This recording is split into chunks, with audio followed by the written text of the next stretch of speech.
Eh bien, salut à tous les amis. Dans cette vidéo, je vais partager mes pronostics pour les matchs de jeudi. Les qualifications pour les Coupes d'Europe continuent avec la Ligue Europa et la Ligue Europa Conférence. Et nous avons également le début du championnat d'Arabie Saoudite. Il y aura 3 matchs aujourd'hui, nous allons également les examiner dans cette vidéo. Pour votre confort, vous trouverez des timecodes dans la description sous la vidéo pour une meilleure navigation. Si certains matchs vous intéressent, passez directement au timecode. Et bon visionnage à tous. Et comme le veut la tradition, commençons par le match le plus tôt. Il s'agit de la Ligue Europa. Beşiktaş recevra Aradek Kralove à domicile. En ce qui concerne ce duel, beaucoup s'attendent à ce que Beşiktaş tire profit de l'avantage du terrain. C'est effectivement le cas. Les Turcs jouent souvent un football très convaincant à domicile. Et en principe, il n'y a aucune raison de penser que les choses se passeront différemment ici. Car les Tchèques ont proposé un football particulier. Ils ont eu des occasions de marquer à domicile, mais ils ne les ont pas concrétisées, bien que la qualité de leur jeu était plutôt bonne. Mais je pense pas que le match sera aussi ennuyeux que ce que nous avons vu lors de la première rencontre, car il y a eu des occasions, même s'il n'y a pas eu de but.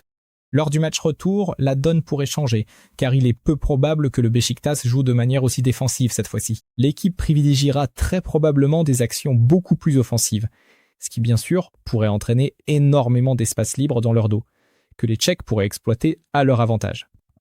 En effet, ils possèdent un potentiel de contre-attaque assez intéressant, avec de très bons joueurs en ligne d'attaque, suffisamment rapides et techniques pour créer du danger, même en jouant uniquement en contre. Par conséquent, en ce qui concerne le match retour, je m'attends bien sûr à ce que Beşiktaş soit plus fort, mais je m'attends surtout à voir un grand nombre d'occasions, et avec une bonne finition, au moins quelques buts. C'est pourquoi mon pronostic pour ce match est un total de plus de 2 buts et demi. Le prochain match d'aujourd'hui, c'est la suite des qualifications pour la Ligue Europa. Le Gornik Zabrze accueillera Ferencváros sur son terrain. Lors du premier match, comme d'ailleurs dans toutes les autres rencontres, le Gornik Zabrze a semblé très solide en termes d'équilibre de jeu global. L'équipe a construit son jeu principalement à partir de la défense, mais a essayé de repousser le jeu de l'adversaire loin de ses buts, vers le milieu de terrain. Ils y sont plutôt bien parvenus, et une fois de plus, lors des qualifications pour la Coupe d'Europe, ils n'ont pas encaissé un nombre excessif de buts. Bien que dans le match contre Ferencváros, les Polonais aient été clairement considérés comme les outsiders. À domicile, on constate que la situation a légèrement changé. C'est précisément ici que les Polonais sont désormais perçus comme les grands favoris. Mais je dirais certainement pas que le match contre Ferencváros sera très simple, car Ferencváros est une équipe très flexible et qui s'adapte aux situations, et qui va très probablement mettre en place une stratégie défensive ici. Mais compte tenu du contexte sur le terrain, lors du match retour contre Fenerbahçe, et de la manière dont le Gornik Zabrze a joué à domicile, je m'attendrai pas à un football particulièrement flamboyant ici, car l'équipe a essayé d'agir de manière extrêmement rationnelle dans la phase initiale du match. Et je ne m'attends pas à un football ouvert dès les premières minutes contre Ferencváros. Mais il me semble que les Polonais ont de bonnes chances d'accrocher un résultat ici, et au minimum d'emmener le match en prolongation, pour ensuite tenter de faire basculer l'issue de cette double confrontation en leur faveur. C'est pourquoi, en ce qui concerne le match d'aujourd'hui, je considérerais les Polonais comme de légers favoris. Et pour mon pronostic sur cette rencontre, je choisirais l'option d'un handicap nul en faveur du Gornik Zabrze. Le prochain match d'aujourd'hui concerne également la suite des qualifications pour la Ligue Europa. Pafos accueillera Salzbourg sur son terrain.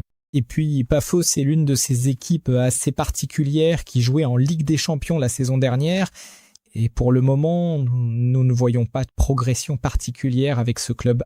Ici, je ferai une analogie avec 3 équipes, Pafos, Kairat et Karabag, qui n'ont pas vraiment progressé et qui proposent actuellement un football de qualification très particulier, où les équipes ne possèdent pas un potentiel offensif sérieux, rencontrent quelques problèmes en défense et par conséquent ont beaucoup de mal à jouer dans les phases de qualification. C'est pourquoi, dans le match d'aujourd'hui, pour être honnête, je vois pas Pafos capable de livrer une performance sérieuse et convaincante face à Salzbourg, car les ressources de l'équipe sont bien inférieures à celles des Autrichiens. Mais pour ce qui est des Autrichiens, ils se trouvent dans une position plus qu'avantageuse ici. Ils vont jouer en contre, car le résultat leur convient. Et ils peuvent en principe proposer un football varié ici. Ils peuvent éviter de prendre des risques, ne pas trop se découvrir, et en somme, simplement faire valoir leur supériorité technique qu'ils possèdent dès le départ. C'est pourquoi, concernant cette rencontre, je ne m'attends absolument pas à des surprises. Et il me semble que Salzbourg peut défendre l'avantage acquis à domicile, en obtenant au moins un match nul, voire même en remportant la rencontre. C'est pourquoi mon pronostic pour ce match est un handicap nul en faveur de Salzbourg. Je pars sur un handicap ici, car je n'exclus pas le scénario où Salzbourg jouerait pour le résultat nul, étant donné que ce résultat leur convient également. Le prochain match pour aujourd'hui, c'est la suite des qualifications pour la Ligue Europa. Anderlecht recevra le PAOK sur son terrain. Comme il s'avère, Le PAOK joue souvent de manière, disons, pas toujours attendue lorsqu'ils sont en position de grands favoris, ce dont j'avais parlé lors de la rencontre précédente quand ils affrontaient Anderlecht sur leur terrain. Beaucoup s'attendaient à une performance convaincante de la part du PAOK, mais le PAOK n'a pas concrétisé ses occasions et a perdu son match. Pour le match retour, je ne pense pas que cette histoire se répétera, car en termes de qualité de jeu, le PAOK est bien évidemment largement supérieur aux Belges. Et en principe, aujourd'hui, je m'attendrais même peut-être à un potentiel retournement de situation. Mais étant donné qu'Anderlecht n'est pas une équipe super stable en termes de potentiel défensif, et qu'à domicile, ils vont essayer de jouer un football plus actif que ce qu'ils ont montré à l'extérieur, je m'attendrai également à un grand nombre de buts et à beaucoup d'occasions, en premier lieu des deux côtés dans le match d'aujourd'hui. Mais en ce qui concerne le résultat final de ce match, il est possible que nous voyions un PAOK qui tentera de se racheter après le match précédent et d'essayer au minimum d'emmener la rencontre en prolongation pour tenter d'y régler toutes les questions. Ou peut-être réussiront-ils à tout concrétiser dès la phase initiale du jeu. Par conséquent, en ce qui concerne mon pronostic pour le match d'aujourd'hui, je désignerais vraiment le PAOK comme favori ici. Et compte tenu du jeu assez instable en défense de la part des deux équipes, je m'attendrai à avoir des buts ici. Mon pronostic pour le match d'aujourd'hui est donc une non-défaite du PAOK combinée à un total de plus d'un but et demi. Le prochain match au programme aujourd'hui, c'est la suite des qualifications pour la Ligue Europa. Les Rangers accueilleront le Jagiellonia sur leur terrain. Les Polonais ont été très bons à domicile, mais on peut certainement pas dire qu'ils aient largement dominé les Écossais dans leur jeu. Et ce déplacement qu'ils vont effectuer maintenant en Écosse sera extrêmement difficile. Surtout si l'on considère que les Rangers vont essayer de tirer parti de l'avantage du terrain dans ce match. Il sera donc très très compliqué pour le Jagiellonia de jouer à l'extérieur. Car l'avantage du terrain, c'est évidemment le soutien du public, les tribunes et une pression très intense. Et comme le montre l'expérience, les Écossais abordent ces matchs avec une abnégation impressionnante. Les Rangers n'ont pas vraiment beaucoup changé cette saison. En ce début de saison, on voit que l'équipe ressemble dans l'ensemble à celle des années précédentes. Et ce match difficile qu'ils ont disputé contre Hibernian, qu'ils ont malheureusement perdu à domicile, montre très clairement que l'équipe se prépare désormais avec beaucoup de sérieux pour poursuivre sa qualification en Ligue Europa. Par conséquent, en tenant compte de nombreux facteurs liés au succès potentiel des autres, je considérerais bien sûr, en guise de pronostic, une victoire des Rangers dans ce match. Le prochain match d'aujourd'hui concerne également la suite des qualifications pour la Ligue Europa. Hearts accueillera Benfica sur son terrain. Eh bien, il me semble que la situation concernant cette confrontation en deux manches s'est déjà réglée au Portugal. Donc le match retour n'est pour Benfica en tout cas qu'une simple formalité. Et s'attendre à ce que Benfica affiche ici le même état d'esprit, la même motivation et le même engagement serait assez banal et probablement naïf. Surtout si l'on considère que les déplacements en Écosse sont très difficiles pour les équipes du sud de l'Europe. Et dans le match d'aujourd'hui, la situation concernant la motivation de Hearts est également floue.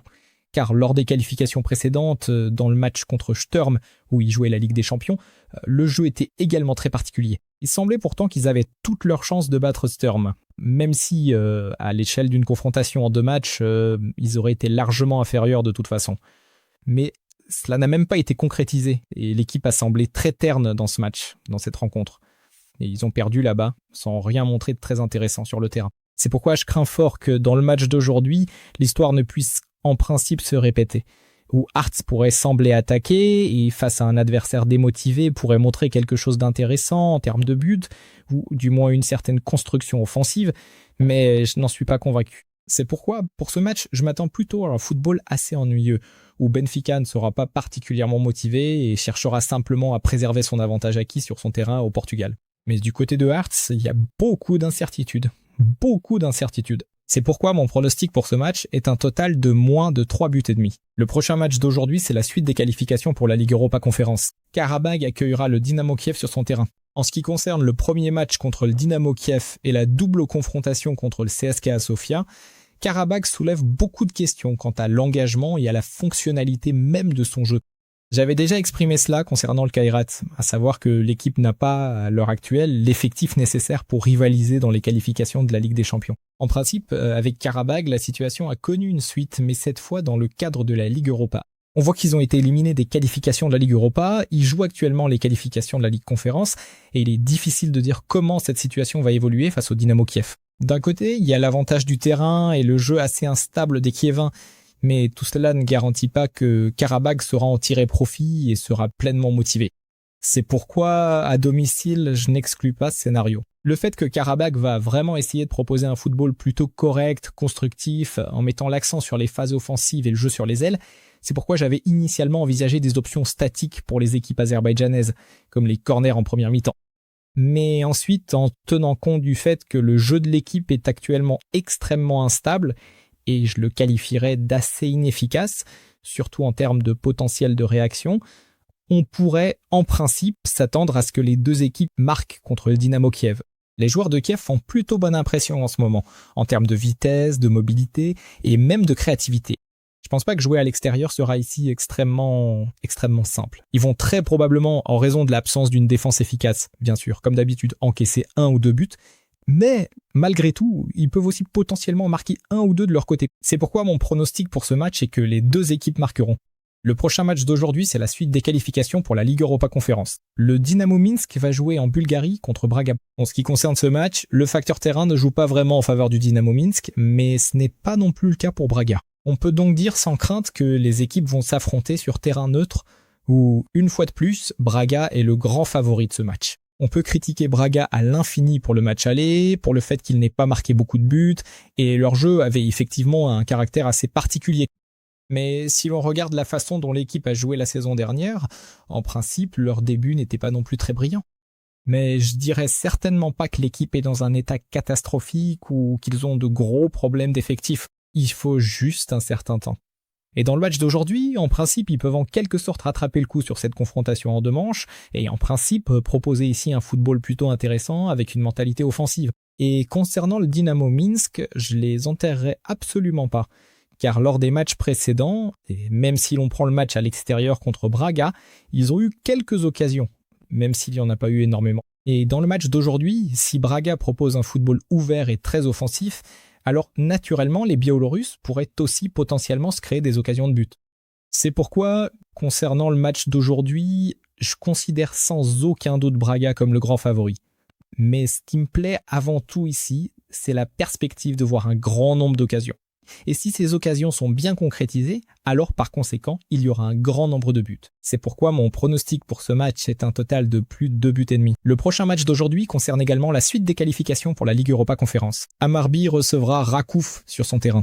Si l'on parle du match aller, qui s'est déroulé en Pologne, pour être honnête, je m'attendais à un football bien plus intéressant et actif de la part des deux équipes. Car même si Rakov est considéré comme une équipe plutôt défensive, ils affrontaient des Suédois qui pratiquent très souvent un football ouvert et qui rencontrent énormément de problèmes en défense. Et ce fut une vraie surprise de voir un score final de 0-0. Mais pour le match retour, la situation pourrait bien changer la donne en ce qui concerne les attentes d'un jeu plus offensif. Car Hamarby ne jouera plus ici en position d'équipe qui défend, mais en position d'équipe qui mène le jeu et attaque davantage. Et Rakov adoptera une posture plus attentiste, basée sur la contre-attaque. Je pense pas que Hamarby aura de gros problèmes sur le plan offensif lors de ce match, car ils ont montré de très belles choses lors des précédents tours de qualification. Et en principe, on peut dire que l'équipe est actuellement en très bonne forme, car le championnat de Suède a commencé depuis longtemps, et l'équipe semble, même à l'échelle du championnat national, très performante. Mais je ne dirais certainement pas que tout va pour le mieux dans l'ensemble, car si leur jeu offensif est comme d'habitude bon, leur jeu défensif soulève énormément de questions. C'est pourquoi, pour moi, l'idée de s'attendre à des buts dans ce match s'impose d'elle-même, car les Polonais sont très bons lorsqu'ils jouent en contre-attaque, mais ils rencontrent très souvent de gros problèmes lorsqu'ils jouent à l'extérieur. C'est pourquoi mon pronostic pour ce match est que les deux équipes marqueront. Le prochain match d'aujourd'hui, c'est la suite des qualifications pour la Ligue Europa Conférence. Sion recevra Noah sur son terrain. Lors du premier match, les équipes n'ont pas marqué beaucoup de buts. Beaucoup auraient pu s'attendre à un tel résultat, car Noah est avant tout une équipe assez offensive cette saison, qui dépasse très souvent le total de buts lors des qualifications, marquant beaucoup et encaissant beaucoup. Mais pour le match retour, en tenant compte de l'avantage du terrain pour les Suisses, on s'attend à une approche de jeu de meilleure qualité de la part de Sion, avec l'accent mis sur leur chance maximale de victoire. Eh bien, on peut effectivement être en partie d'accord avec cela, mais je serais très nuancé. Car si l'on prête attention à certains matchs parallèles qui se sont joués lors des tours précédents, ou même celui-ci, très souvent les équipes qui sont en position de favori après un match nul ne font pas toujours preuve d'un engagement maximal. C'est pourquoi je me risquerais probablement pas à miser sur une victoire sèche avec des cotes aussi basses. Mais Je négligerai pas non plus le fait que Sion dispose actuellement d'un potentiel offensif assez sérieux, tandis que Neuchâtel fait face à un très grand nombre de problèmes. Donc si je devais choisir, qu'est-ce qu'on pourrait envisager ici? Soit un total individuel, soit la victoire des Suisses. Je privilégierais évidemment l'ombre de but, car Neuchâtel a montré non seulement des matchs convaincants à domicile, mais a aussi été très très solide à l'extérieur. C'est pourquoi, dans ce match, je m'attends avant tout à un jeu offensif de la part de l'équipe locale. Par conséquent, mon pronostic est un total individuel de plus d'1,5 but pour Sion dans ce match. Le prochain match d'aujourd'hui, c'est la suite de la Ligue Europa Conférence. La Gantoise recevra Göteborg sur son terrain. En ce qui concerne ce match, personne ne s'attend à un jeu spectaculaire ou féerique. Avant tout le monde se base principalement sur le football extrêmement pragmatique de la Gantoise. En principe, on peut tout à fait être d'accord avec cela, car à l'extérieur, pour être honnête, je m'attendais à un football plus actif, mais cela ne s'est pas produit car la Gantoise a vraiment très bien joué en termes d'équilibre général du jeu. Mais à domicile, il n'y a pas vraiment de logique à jouer un football ennuyeux, car les Belges sont tout de même plus portés sur l'attaque. Même si l'on peut distinguer certaines équipes qui préfèrent un style de jeu plus défensif, à domicile, dans les formats de compétition, en Coupe d'Europe ou lors des matchs de coupe, elles préfèrent tout de même faire plaisir à leurs supporters avec un football intéressant, brillant et spectaculaire. Et en principe, tout cela stimule grandement le potentiel de but du match. Par conséquent, en ce qui concerne le match d'aujourd'hui, il est possible que nous assistions à un résultat diamétralement opposé à celui de la première rencontre. Et des buts, bien sûr, pourraient tout à fait être au rendez-vous. La Gantoise est le grand favori de ce match. Je n'exclurai pas cela en termes de score, bien sûr, mais je ne commencerai pas non plus à évaluer le jeu des Suédois de manière globale, comme une équipe capable d'obtenir un résultat ici, même si je n'exclus pas qu'ils puissent potentiellement marquer un petit but. Par conséquent, dans l'ensemble, je m'attendrai probablement à un scénario de match où la Gantoise aura la possession du ballon, prendra l'initiative et créera périodiquement un très grand nombre d'occasions de but de la part des Suédois. Et par la suite, je m'attendrai probablement à un grand nombre de buts ici. C'est pourquoi mon pronostic pour ce duel est un total de plus de 2,5 buts dans ce match. Le prochain match d'aujourd'hui, c'est la suite des qualifications pour la Ligue Europa Conférence. Schelborn recevra l'Ajax sur son terrain. Le résultat du match aller ne surprend personne, étant donné qu'Ajax a remporté une victoire convaincante. Je m'attendrai certainement pas à ce qu'ils jouent ce match à l'extérieur avec une intensité maximale, surtout compte tenu du fait qu'ils ont un match très important à domicile contre Feyenoord dans quelques jours à peine. Donc oui, ce sera du football d'un niveau correct. Ouais, il y a un avantage énorme en termes de potentiel, même en tenant compte de la rotation. Mais ce n'est pas une garantie qu'Ajax écrasera une nouvelle fois son adversaire à l'extérieur. Par conséquent, de la part de Schelborn, je m'attendrai ici à un football traditionnel. Probablement pour les Irlandais, qui mettra l'accent sur le jeu défensif, un jeu très dense au milieu de terrain, basé sur le physique et les duels, et par la suite, l'équipe pourrait même avoir une certaine dangerosité près du but adverse, sur des phases arrêtées. Mais en tout cas, je vois pas ici une perspective de match assez sérieuse pour garantir qu'Ajax écrasera une nouvelle fois son adversaire. En tout cas, il manque ici un élément clé, la motivation réelle. C'est pourquoi il me semble que Schelborn réussira à éviter une déroute potentielle ici, et qui peuvent en principe jouer plus ou moins correctement sur leur terrain. Par conséquent, mon pronostic pour cette rencontre est un handicap de plus 2,5 buts en faveur des Irlandais. Le prochain match, ce sera le début du championnat d'Arabie Saoudite. Pour cette prochaine rencontre, Abba recevra Al-Azem sur son propre terrain. Dans ce match, on peut considérer les adversaires comme étant plus ou moins de niveau égal. Mais en ce qui concerne le style de jeu lui-même, si l'on se réfère à la saison dernière, on pourrait en principe ne pas s'attendre à un grand nombre de buts. Cependant, compte tenu de la spécificité du jeu d'Al-Azem et surtout de leur jeu défensif, notamment lors des matchs à l'extérieur, il est très difficile d'ignorer cet aspect et dire que le match sera ennuyeux. Abba a été promu cette saison, mais je ne pense pas qu'ils aient de grandes chances de se maintenir dans l'élite du football saoudien, car ils sont montés de 2e division avec un effectif très spécifique. Je le qualifierais pas vraiment de très compétitif, honnêtement, mais ils sont tout à fait capables de livrer des matchs plutôt corrects, surtout lorsqu'ils jouent à domicile. Par conséquent, pour ce qui est du match d'aujourd'hui, je m'attends à ce qu'Abba joue, comme à son habitude, un football très tourné vers l'attaque. Comme on peut le voir, ils s'en sont plutôt bien sortis en 2e division la saison dernière, mais des problèmes d'équilibre général ont régulièrement surgi, ce dont Al-Azem pourrait très facilement tirer parti lors de cette rencontre. Par conséquent, je m'attendrai à un match plus ou moins équilibré entre les deux équipes, et je n'exclurai pas la possibilité que la rencontre se termine sur un match nul, avec des buts du type 1 partout ou 2 partout. Mais avant tout, je m'attendrai à ce que les deux équipes marquent. C'est pourquoi mon pronostic pour ce match est que les deux équipes marqueront. Le prochain match d'aujourd'hui, c'est la suite du championnat d'Arabie Saoudite. Al Fayha recevra Al Ahly sur son terrain.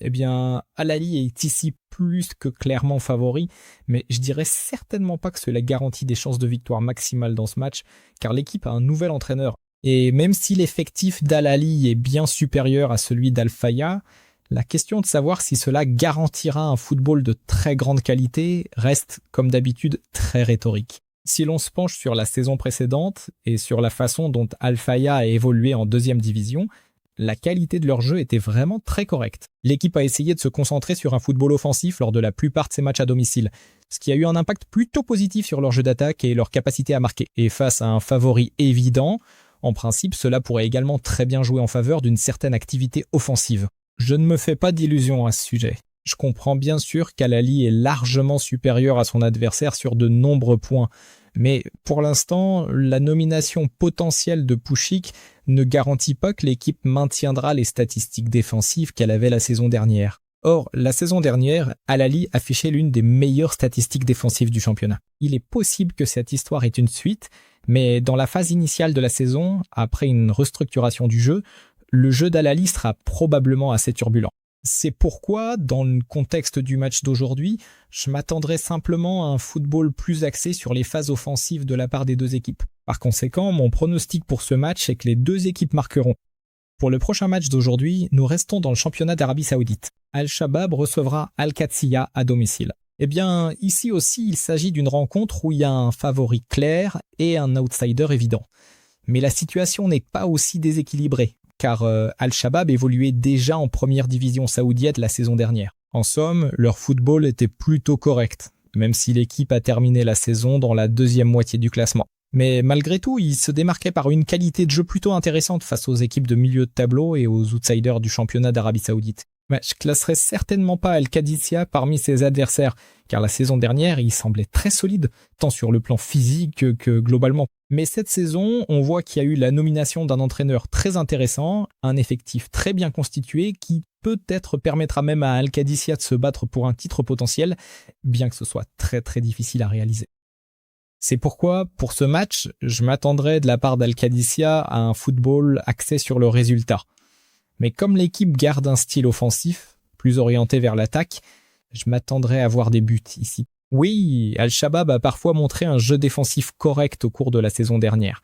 Mais compte tenu de leur football plus ouvert à domicile, avec un accent mis sur l'attaque, Al-Shabab a très souvent encaissé un grand nombre de buts, précisément face aux meilleures attaques du championnat d'Arabie Saoudite. C'est pourquoi mon pronostic pour le match d'aujourd'hui est un total individuel de plus d'1,5 but pour Al-Qadsiya.